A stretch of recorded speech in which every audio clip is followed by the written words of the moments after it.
Era noite de ação de graças, eu estava no Colorado. A temperatura estava a cerca de -2 graus e a cidade estava toda parada, em silêncio, parecia um cenário pós-apocalíptico. Então, meia-noite, eu e minha amiga decidimos que era um bom momento para ter uma ótima aventura. Mas antes de saber a história, já curte o vídeo, se inscreva no canal para você ficar por dentro de todas as experiências que eu tive no au pair. Pra quem não sabe, no Colorado já aconteceram vários crimes muito cabulosos, como por exemplo, um tiroteio que teve no cinema de Aurora quando eu tava estreando o filme Batman. Uma pessoa entrou armada e assassinou várias pessoas que estavam ali no cinema. Teve também um assassino da Interestadual que atuou no Colorado e em outros estados também, atacando pessoas que trabalhavam em pequenas lojas. Mas vamos lá pra minha história. Ai meu Deus, meu pai assiste os meus vídeos e ele não sabe dessa história, eu não contei, senão ele ia de moto bater lá nos Estados Unidos pra me salvar. Eu passei o Thanksgiving na casa da minha amiga, da host family dela. A minha host family estava viajando no Texas pra estar com a família do meu rosto.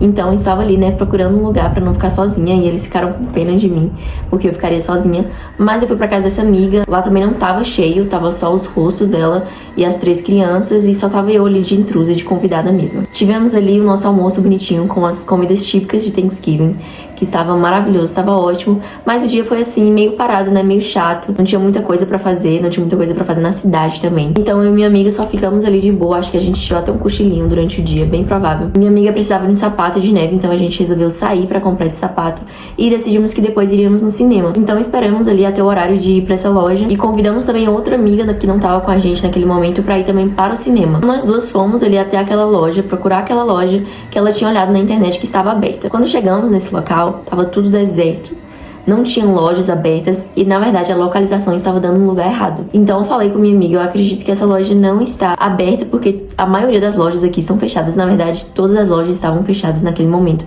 Então ela olhou de novo no celular e disse, aqui tá falando que tá aberto, mas tá dando um endereço errado. Então a gente foi caminhando ali, procurando essa bendita loja, em um frio terrível de -2 graus. Não lembro se estava chovendo um pouco, nevando, mas eu sei que tava muito frio e a gente foi atrás dessa loja, as ruas todas desertas, não tinha ninguém na rua, não tinham lojas abertas. E ela falando que essa loja estava aberta. Depois de muito caminhar e muito passar frio, encontramos a loja, porém, como era de se imaginar, a loja também estava fechada. Então nós decidimos ir logo para o cinema. Porém, essa amiga nossa que iria pro cinema, ela só poderia ir mais tarde. Então nós teríamos que pegar uma sessão bem tarde para que ela pudesse assistir com a gente. Estávamos aí esperando até que eu receba uma mensagem dela falando que tinham chegado pessoas na casa dela e que ela não poderia mais sair. Então estávamos aí, eu e minha amiga, esperando por uma sessão super tarde pra assistir Moana. A gente tava com muita fome, não tinha nada no cinema, não tinha mais nada, porque a cidade estava toda fechada. Nunca tinha visto daquele jeito, em nenhuma data comemorativa, nenhum feriado, as coisas não fechavam assim. O único que eu vi foi realmente o Thanksgiving. Então no cinema não tinha comida, as pessoas chegavam, perguntavam o que tinha, qual tipo de snack, e não tinha nada, não tinha nem pipoca, gente, eu acho que nem refrigerante, nada. Então a gente tava ali esperando, não tinha nada pra comer, não tinha nenhum lugar aberto por perto, então a gente aceitou a situação e ficou ali esperando, né, já que a gente tinha comprado o ingresso pra mais tarde. Então nós entramos na sala, assistimos o filme, acabou cerca de 11h30 da noite, e nós saímos e falamos, bom, a gente tem que procurar um lugar pra gente comer. O único lugar que a gente achou foi um McDonald's que estava a cerca de 20 minutos dali. Então decidimos ir pra lá mesmo, já era quase meia-noite, a gente não tinha feito nada em casa e a gente precisava comer alguma coisa. Estávamos já habituadas a sair tarde, principalmente comendo no Mac, porque o Mac não fecha, geralmente é 24 horas aberto durante dias normais, então a gente já estava acostumada a sair esse horário. E ela da Argentina ou do Brasil, a gente nem sai com o celular na mão 3 horas da tarde. Então lá a gente achava assim, né, tudo bem, tudo seguro, mas não é bem assim. Aqui eles roubam seu celular, lá eles roubam seus órgãos. Mas enfim, chegamos no McDonald's e fomos fazer o nosso pedido no autoatendimento. Eu acredito que tinha apenas eu, a minha amiga e mais umas 2 pessoas na loja. Esse homem que estava no outro atendimento, ele perguntou as horas pra gente. Então a minha amiga respondeu. E ele, como quem não tinha entendido, assim, perguntou de novo as horas. E a minha amiga respondeu novamente. Tudo bem, comemos ali o nosso lanche. Ficamos conversando, rindo e despreocupadas. Até que deu a nossa hora de ir embora. E lá no Mac tem 2 saídas. Na verdade, a maioria dos...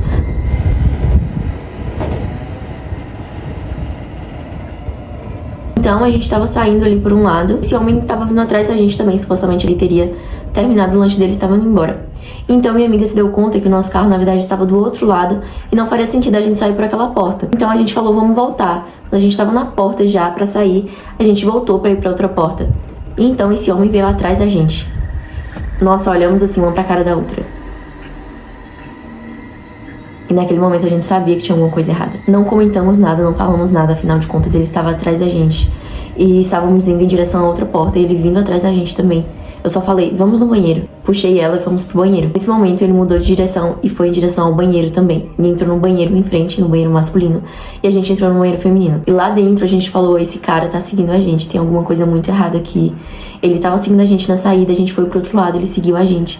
Ele entrou no banheiro também. A gente precisa fazer alguma coisa. Ficamos aí no banheiro, esperamos um bom tempo, decidindo o que a gente iria fazer, se a gente iria falar com alguém. Decidimos sair. Quando saímos do banheiro, ele estava supostamente fazendo um pedido.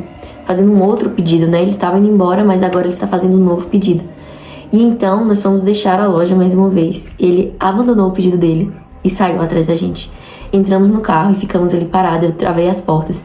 E ele ficou mais ou menos a uns 5 metros de distância, com o celular na mão e parado quase do lado do nosso carro. E a gente sem saber o que fazer, eu tava muito nervosa. Eu não sabia se eu deveria tentar falar com alguém dentro da loja, mas também eu tava com medo de abrir o carro e ele entrar dentro do carro. Então a gente ficou ali muito nervosa, sem entender a situação e sem entender a gravidade da situação também naquele momento. Por mais que a gente viu que tinha alguma coisa errada acontecendo, eu acho que só depois que a gente foi se dar conta que a gente corria um risco muito grande e que realmente poderia ter terminado em tragédia.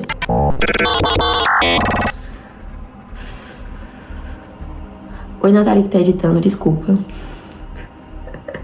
Ficamos ali no carro cerca de 10 minutos e falamos, vamos esperar que esse homem vá embora pra gente sair. Ele entrou no carro dele e ficou também parado, com o carro ligado. E a gente esperamos mais um tempo. E eu falei, bom, vamos sair. Se ele vier atrás da gente, a gente vai ter mais uma certeza. Parece que a gente tava procurando as certezas, né? Então, peguei o meu carro e saí. E claro, ele veio atrás da gente. Então a gente entrou em desespero dentro do carro, falando o que a gente iria fazer. E aí eu falei, eu vou dar a volta e vou parar no Mac novamente. Então quando eu voltei, dei a seta, voltei, ele parou no estacionamento mais à frente. E eu dei a volta e parei novamente lá no estacionamento do Mac, em um ângulo que ele não podia nos ver. E aí eu falei pra minha amiga, bom, daqui ele não consegue ver a gente, ele não tem campo de visão pra enxergar a gente. Daí eu olhei pra frente e falei, a menos que aquele cara esteja com ele. Tinha um outro carro parado, com um homem dentro, parado no estacionamento. Totalmente aleatório, ele não tava na vaga, ele tava assim, aleatório no estacionamento, como se estivesse pronto pra sair. E eu pensei, eles estão juntos e sim, ele sabe que nós voltamos pro Mac. Depois de um tempo, esse primeiro carro, ele saiu e ficou esse segundo carro ali, e a gente ainda se questionando, eles estavam juntos, eles não estavam juntos, o que a gente faz? Ficamos mais um tempo ali estacionadas. Já tava ficando muito tarde, então ficando mais perigoso ainda. O lugar que a gente tava era meio deserto, então por isso que a gente voltou pro Mac, porque não tinha casas residenciais ou coisas abertas ali naquele momento. Tinha simplesmente um Mac, algumas outras lojas fechadas e a pista, assim, a estrada, não tinha como a gente pedir socorro, pedir ajuda, e tava realmente muito deserto. E a gente ali mais uma vez parado no estacionamento do Mac. Então eu falei, bom, a gente precisa sair daqui, não tem como a gente ficar parada esperando esse homem tomar uma atitude. Vamos mais uma vez sair depois de talvez mais uns 10 minutos, esperando mais uns 15 minutos ali, esperando no estacionamento, olhando pra aquele carro que estava na frente. Eu falei pra minha amiga, vamos sair, caso esse carro siga a gente volta pro Mac novamente. O que vocês acham que aconteceu? O carro começou a seguir a gente. Nesse momento, então, eu estava no ápice do desespero. Eu falei, eles vão conseguir pegar a gente. Esse outro carro deve estar em outro lugar, esperando com a emboscada. Não tem como a gente sair daqui, não tem como a gente fugir. Eu estava saindo do estacionamento já, não tinha virado ali pra ir, tipo, pelo drive-thru do Mac. Eu não fui por ali. Eu realmente fui em direção à rua. E esse carro atrás de mim, eu dei a seta pra esquerda. E ele deu a seta pra esquerda também e entrou na esquerda. Porém, ali tinha uma outra entrada pra voltar pro Mac. Então, eu parei nessa entrada novamente e dei a seta. Eu acredito que quando ele viu que eu dei a seta pra entrar no Mac mais uma vez, ele entendeu ali que a gente tinha se dado conta da situação. Então, ele foi pra outra direção. E nós seguimos viagem, eu aproveitei que não tinha um retorno ali pra ele, como ele tinha ido na outra direção. É claro que ele poderia fazer uma loucura ali, né, e voltar na contramão. Mas, naquele momento, eu só pensei em sair dali muito rápido. Então, a gente foi em direção à casa da minha amiga e ela ficou olhando no retrovisor pra ver se tinha algum carro seguindo a gente. E, felizmente, não tinha. Porque eu acho que a gente deixou claro que a gente tinha se dado conta ali do que estava acontecendo e eles acabaram desistindo. Era pra gente ter entrado ali em contato com a polícia já, com alguém pra nos ajudar, feito alguma coisa, ter falado com alguém ali do estabelecimento, principalmente ter falado com alguém do estabelecimento, eu acho que seria ali a melhor opção no momento, mas a gente ainda tava desacreditado do que tava acontecendo, a gente ficava só procurando evidências de que aqueles caras estavam seguindo a gente mesmo, né, talvez esperar que eles pegassem a gente, amarrassem e eu lá, amiga, será que é? Você não tem a melhor reação nessa hora, você demora de agir, você fica tentando se proteger, como se você sozinho ali pudesse fugir daquela situação.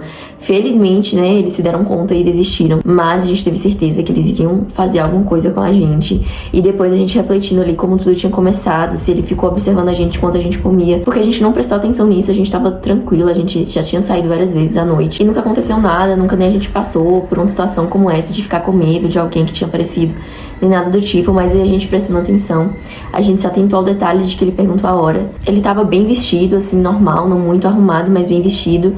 Não era um morador de rua, porque geralmente o Mac é muito bem frequentado por moradores de rua e por au pair, mas ele estava vestido assim normal. Ele estava de frente para uma tela fazendo um pedido, onde ele podia ver que horas eram.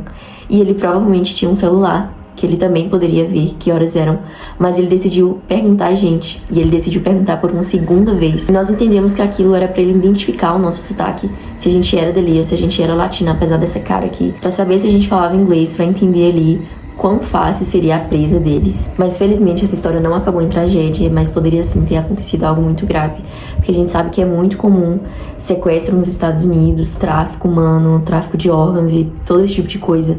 Tem muitas histórias também de pessoas lá que passaram por situações parecidas, de pedir alguma informação ou de entregar alguma coisa, entregar um papel com substâncias para a pessoa desmaiar.